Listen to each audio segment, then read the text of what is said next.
दूसरी सुबह भी माहौल कशीदा था। कौसर अपने ट्रॉलर से निकली ही नहीं थी। मैं जानता था कि हालात ठीक नहीं है, इसलिए मैंने पिस्तौल का चैम्बर भरकर उसे अपने लिबास में छुपा लिया था। सफर की आज तैयारियां नहीं हुई।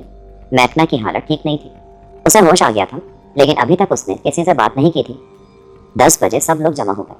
मैकना को एक कैनवस स्ट्रेचर पर डालकर बाहर लाया गया। उसके साथी जोश में भरे हुए थे। बाहर निकलते ही उन्होंने शोर मचाना शुरू कर दिया। सरफराज को बाहर लाओ, बुलाओ सरफराज को बाहर। सारे लोग एक जगह जमा हो गए। उनमें लड़कियां नहीं थी, तमाम मर्द मौजूद थे। मैं कहीं नहीं गया हूं, यहां मौजूद हूं मैंने गुर्रा कर कहा। टोबो और उसके साथी गर्दनें उठा उठा कर देखने लगे। वो हस्बन मामूल अपने कामों में मसरूफ थे।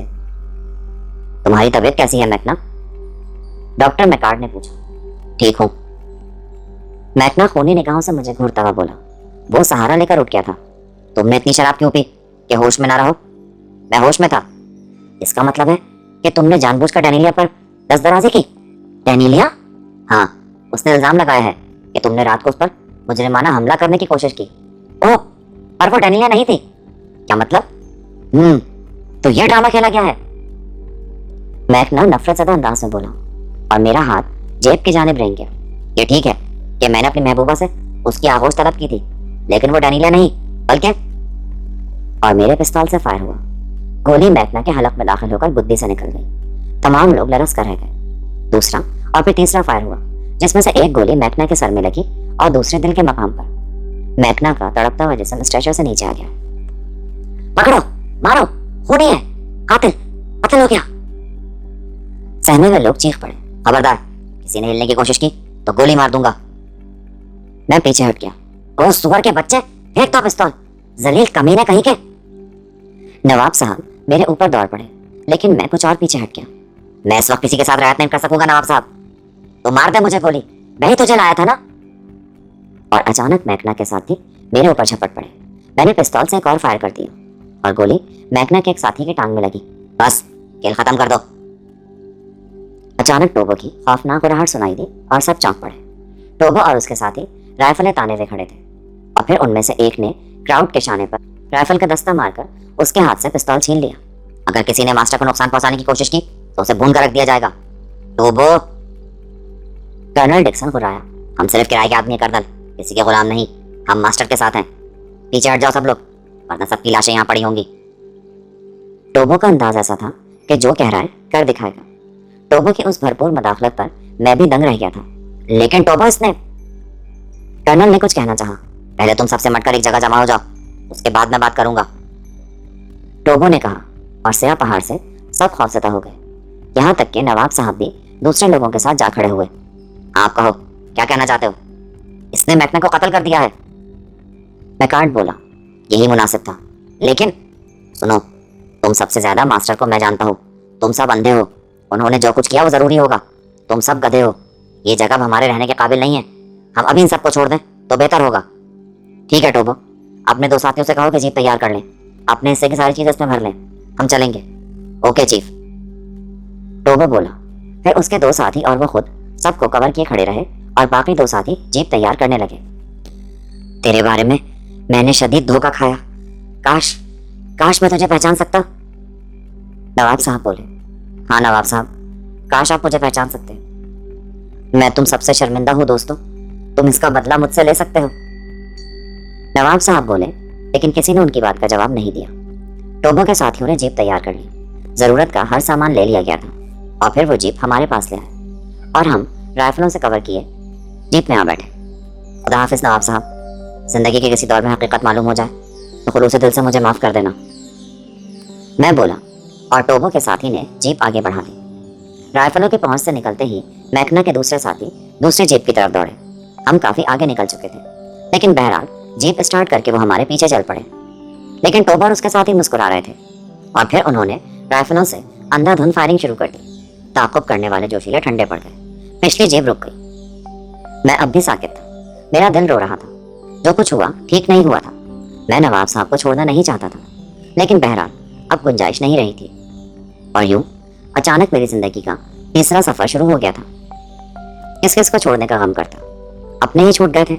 सारा घर बार, भाई बहन, सब कुछ छूट गया था। फिर नवाब साहब का घराना और दूसरे। जिंदगी यही है, हर एहसास, हर गम को फना कर देना जरूरी है, वरना वो जिंदगी को चाट जाते हैं। टोबो का साथी खामोशी से ड्राइव कर रहा था। काफी दूर निकल आने के बाद टोबो ने पूछा, हुआ क्या था मास्टर? तुमने को अंदाजा नहीं लगाया? नहीं, सब कुछ अचानक हुआ था। फिर तुमने सूरत हाल का अंदाजा कैसे किया? जब तुमने फायर किए हम उसी वक्त समझ गए कि कोई गड़बड़ है, और चूंकि तुम एक तरफ थे इसलिए हम राइफलें निकाल लाए। तो तुम्हें कुछ भी मालूम नहीं टोबो? बिल्कुल नहीं मास्टर। फिर तुमने मेरा साथ क्यों दिया? क्योंकि तुम हम में से थे।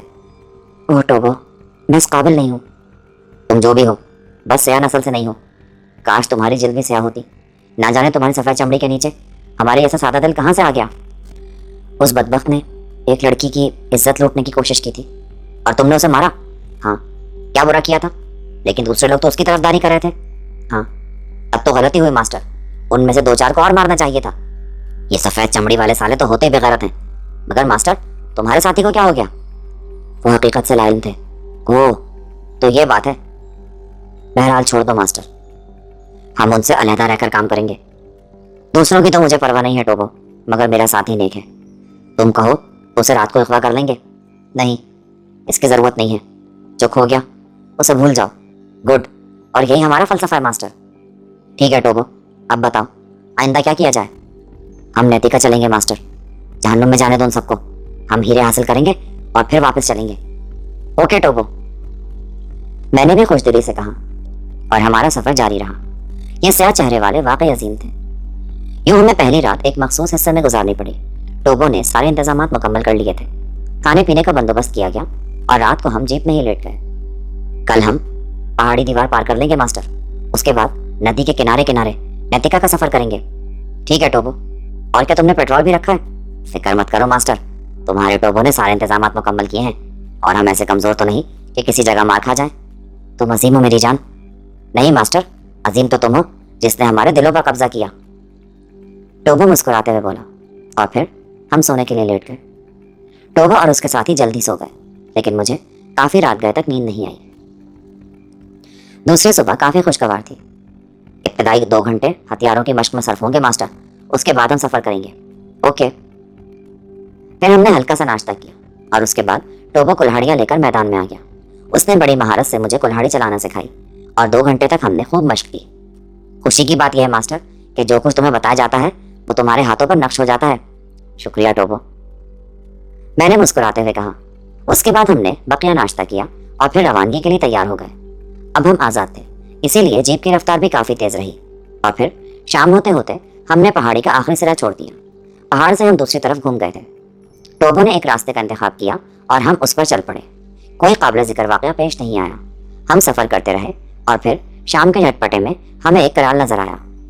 वो शायद फरजान आमिरी का कराल है। ये कौन है मास्टर? उनका दोस्त, और शायद इन लोगों का राहबर भी। ओह, तो क्या ख्याल है मास्टर? क्या मतलब? उनका ये रास्ता बंद कर दिया जाए? क्या ज़रूरत है टोबो? तुम पसंद नहीं करते मास्टर तो ठीक है। तुम बड़े इंसान हो टोबो, बेहद ताउन पसंद। तुमने इस बारे में तफसील भी नहीं पूछी। ये बात नहीं है मास्टर, बात दरअसल भरोसे और एतमाद की है। तुम बहादुर हो और बहादुर हमेशा काबिल एतमाद है। हम आंखें बंद करके तुम्हारी बात मानते हैं, सिर्फ इसीलिए कि वो ठीक होगी। मुझे तुम्हारी दोस्ती पर फख्र है टोबो, और हमें तुम्हारी दोस्ती पर। बताओ वो कौन था? जब दरख्त जड़ से उखड़ रहे थे तो उसने हमारे टॉलर तक सफ़र किया। ठीक, इसी में इतनी हिम्मत। खैर, ये तो तुम्हारी मोहब्बत है। बहरहाल मुझे उन लोगों से ऐसा शदीद इख्तलाफ नहीं है। अगर वो भी नैतिका पहुंचकर कुछ हासिल कर लेते हैं तो मेरे ऊपर क्या असर पड़ेगा? ठीक है मास्टर, बिल्कुल ठीक। और फिर अफ्रीका तो हीरो की दुनिया है। जाने यहाँ से कितने क्या कुछ ले जा चुके हैं और जाने कितने ले जाते रहेंगे। यहाँ के पहाड़ तो सीनों में खजाने खजाने लिए हुए हैं। मैं सिर्फ ये सोच रहा था कि फरजान आमिरी से मिला जाए या नहीं। जो तुम बेहतर समझो मास्टर। हमारा उससे मिलना बेसूद है। बस नैतिका की तरफ चल पड़ो। ओके लॉर्ड, टोबो ने कहा और फिर उसने जीप दरिया नैतिका के किनारे ला खड़ी की। क्या ख्याल है चीफ, रात के क़याम का ठीक रहेगी? बिल्कुल ठीक, मैंने कहा और हमने दरिया के किनारे क़याम कर लिया। रात हो चुकी थी। मेरा सीना तो ख्यालात का मकसद था। सारी ज़रूरियात से फारिग होकर मैं दरिया किनारे आ बैठा। यही वो जगह थी जहाँ फरजान आमिरी की कहानी शुरू हुई थी। वो कहानी जो मुझसे मिलती जुलती थी, लेकिन उसका अंजाम बड़ा भयानक था। ना जाने क्यों मेरे जहन को एहसास था कि मेरी कहानी भी कहीं फरजान आमिरी से ना जा मिले। लेकिन यह तब्दीली, मेरी कहानी तो यहाँ से बदल गई। तब मेरी निगाह दरिया की तह में किसी मुतहरिक रोशन चीज़ पर पड़ी। उससे गहरी नीली रोशनी फूट रही थी और शय बहाव के साथ रेंग रही थी। ये क्या है? मैंने सोचा और उसी वक्त टोबो मेरे पास आ गया। क्या हो रहा है मास्टर? ये क्या है टोबो? देखो तो सही।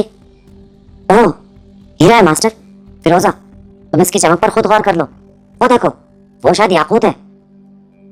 उसने एक चिंगारी की तरफ इशारा किया और मैं सकते में रह गया।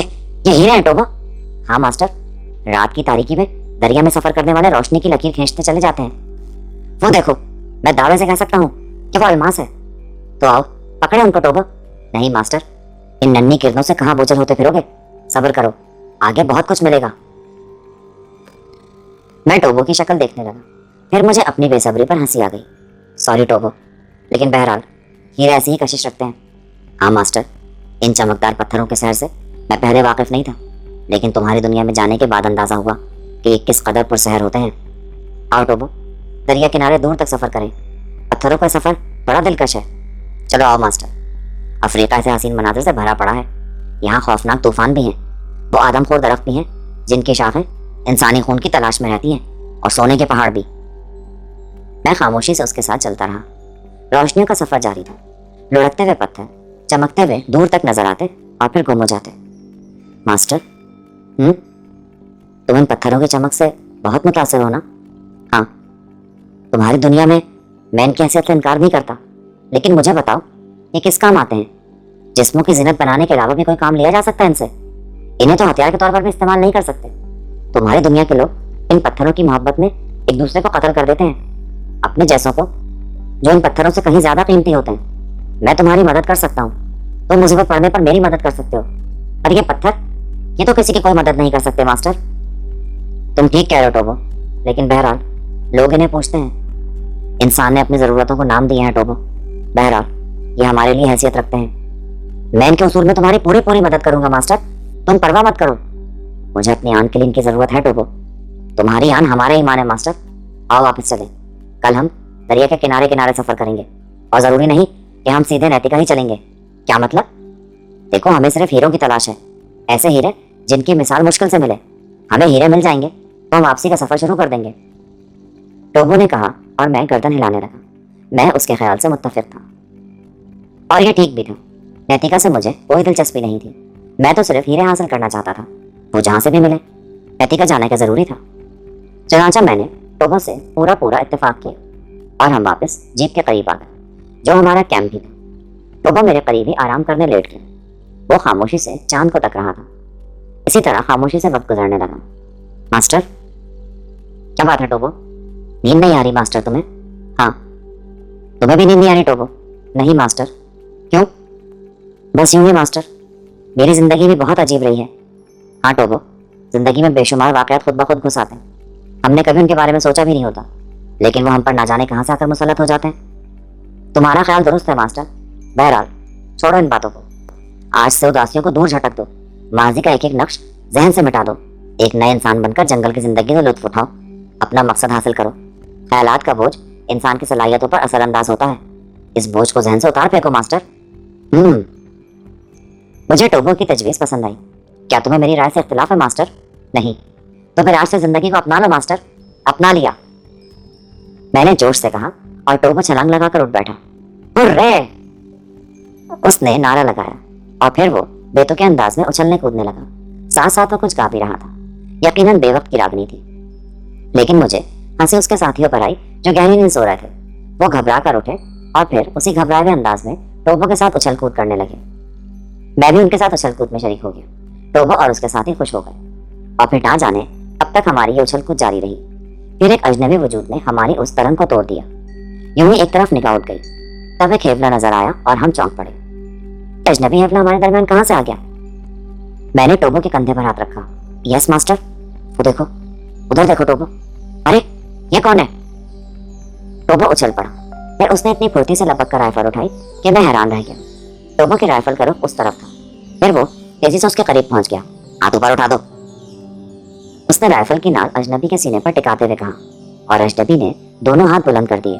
मैं भी उसके पास पहुंच गया। मैंने गौर से उसे देखा। आग के शोलों का अक्स अजनबी के चेहरे पर पड़ रहा था। एक काबिल रहम शक्ल नजर आई। सर के बाल छोटे छोटे थे, मूछें बड़ी लेकिन नीचे को झुकी हुई, उम्र 60 से ऊपर ही थी, लेकिन चाकू चौबन और फुर्तीला मालूम होता था। कद दरमियाना था। उसके चेहरे से मजलूमियत बरसती थी। टोबो के एक साथी ने आगे बढ़कर उसकी तलाशी ली, लेकिन उसके पास से एक शिकारी चाकू के अलावा और कुछ बरामद नहीं हुआ। उसके जिस्म पर शिकारी लेकिन बोसीदा लिबास था। किसी सफेद नस्ल का बाशिंदा मालूम होता था वो। हेलो, मैंने उसे मुखातिब किया। हेलो, वो नहीफ आवाज में बोला। कौन हो तुम? Stoker, brown Stoker. ओ, यहाँ क्या कर रहे हो? यहाँ न जाने क्या क्या तलाश कर रहा हूँ। लुटे हुए दुनिया, खोए हुए काफिले, जिगर के टुकड़े, मौत, सजा, न जाने क्या क्या तलाश कर रहा हूँ मैं। टोबो, राइफल हटा लो। टोबो ने एक लम्हे की ताखीर नहीं की। वो राइफल हटाकर पीछे हट गया। तुम अफ्रीकी नहीं हो? स्टोकर ने कहा। हाँ, मैं अफ्रीकी नहीं हूँ, शिकारी हूँ, यही समझ लो। सोने की तलाश में आए हो? हाँ। तो मेरे दोस्त, ये इरादा तर्क कर दो, सब कुछ खो बैठोगे। हाँ, कुछ नहीं रहेगा, सोना फरेब है। मेरा मशवरा है, इस ख्याल को जहन से निकाल दो बच्चे, अपनी दुनिया में लौट जाओ। मैं इस फरेब में आकर अपना सब कुछ कुर्बान कर बैठा हूँ। मेरे तजुर्बे से फ़ायदा उठाओ, अपने आप को इस मुश्किल में मत डालो। बूढ़े ने अजीब अंदाज में कहा और दोनों हाथों से सर पकड़ लिया। मैंने महसूस किया जैसे वो चकराकर गिर पड़ेगा। तब मैंने आगे बढ़कर उसे संभाल लिया। ओह, तुम्हें तो शायद बुखार है। शायद। आओ मेरे साथ, मैं तुम्हें दवा दूंगा। मैं उसे सहारा देकर जेब की तरफ लाने लगा। दवा के बजाय अगर तुम मुझे कुछ खाने को दे सको तो। ओह हाँ ठीक है, गालिबन तुम भूखे हो।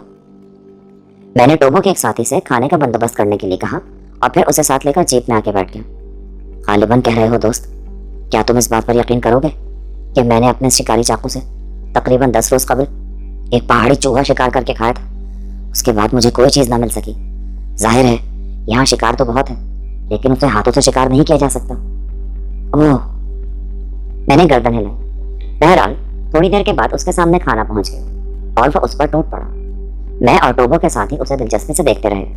उसने सामने रखी हुई एक एक चीज चट कर डाली और फिर पानी पीकर उसी जगह जमीन पर लेट गया। उसने आंखें बंद कर ली।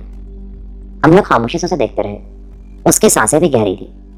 काफी देर के बाद मैंने उसे आवाज दी, मिस्टर स्टॉकर, मिस्टर स्टॉकर। मैंने उसे हिलाकर कहा, लेकिन वो शायद बेहोश हो गया था। ओह, ये तो बेहोश हो गया मास्टर। हाँ, शायद तवील अरसे बाद गजा मिलने की वजह से। अब क्या इरादा है मास्टर? तुम बताओ। हमदर्दी का मुस्तहक तो है और सफेद फार्म है। होने दो मास्टर, इंसान तो है। गुड, तुम अजीम हो टोबो, वरना तुम्हारे हम नस्ल सफेद फार्मों से नफरत करते हैं। इसकी वजह भी तुम जानते हो मास्टर। बहरहाल एक के किए की सजा दूसरे को नहीं मिलनी चाहिए। मेरा ख्याल है इसे आराम से लिटा दिया जाए। हाँ ठीक है टोबो। टोबो ने बेहोश बूढ़े को अपनी बाहों पर उठाया और खेमे में लिटा के आ गया। हम भी लेट गए। सुबह होने में ज्यादा देर नहीं थी। दूसरे दिन हम सब बहुत देर से जागे। टोबो के 2 साथी शिकार खेलने गए थे। एक वहां मौजूद था, बाकी टोबो मेरे साथ ही जागा था। फिर जरूरियात से फारिग होने के बाद मैं टोबो के मुकाबले आ गया। आज हम कुल्हाड़ियों से खेल रहे थे। हकीकत मुझे खासी मशक हो गई थी उन चीज़ों की, और आज तो मैंने वो हाथ दिखाए कि टोबो शश्तर रह गया। यहाँ तक कि उसके हाथ से कुल्हाड़ी गिर गई और वो दौड़कर मुझसे लिपट गया। Great master, great. तुम्हारा जवाब नहीं है, तुमने तो आज कमाल कर दिया। तुम मुतमईन हो टोबो?